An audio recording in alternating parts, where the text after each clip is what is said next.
সিরিয়ার কেন্দ্রীয় ব্যাংক সামনে থাকছে একের পর এক বাস ব্যাগ হাতে হাসি মুখে নামছেন সবাই দীর্ঘদিন পর নিজ কর্মস্থলে আসতে পেরে সবার মাঝে কাজ করছে অন্যরকম আনন্দ ভিড় জমাচ্ছেন গ্রাহকরা দোকানপাট খোলার পর অবশেষে ব্যাংকিং কার্যক্রম শুরু হলো সিরিয়াতে আমার বিশ্বাস হচ্ছে না আমি কেন্দ্রীয় ব্যাংকে আমার শিফটে আবার কাজে ফিরেছি সৃষ্টিকর্তার রহমতে আমরা এক নতুন দিন নতুন বছর এক নতুন জীবনের শুরু করছি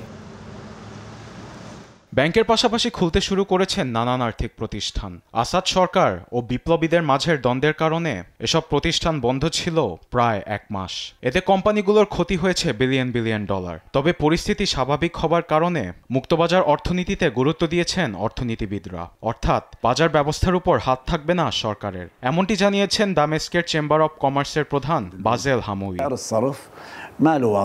প্রতিযোগিতার উপর ভিত্তি করে সিরিয়াতে একটি মুক্তবাজার ব্যবস্থা হবে চেম্বারে নিবন্ধিত প্রত্যেক ব্যক্তি তার পছন্দের পণ্য আমদানি করতে পারবে এবং একটি নির্দিষ্ট বিনিময় ব্যবস্থার মধ্যে এটি বাজারে রাখতে পারবে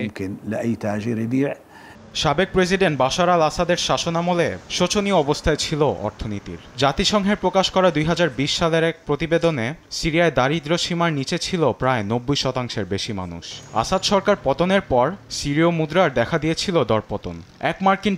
বিপরীতে গুনতে হতো প্রায় ২২,০০০ সিরীয় পাউন্ড বা লিরা পরিস্থিতি স্বাভাবিক হবার পর সেই পতনের লাগাম খানিকটা টানা গিয়েছে তবে অন্তর্বর্তী সরকার প্রধান মোহাম্মদ আল বশিরের নেতৃত্বে অর্থনীতি এক নতুন মোড় নেবে বলে আশাবাদী সিরিয়বাসী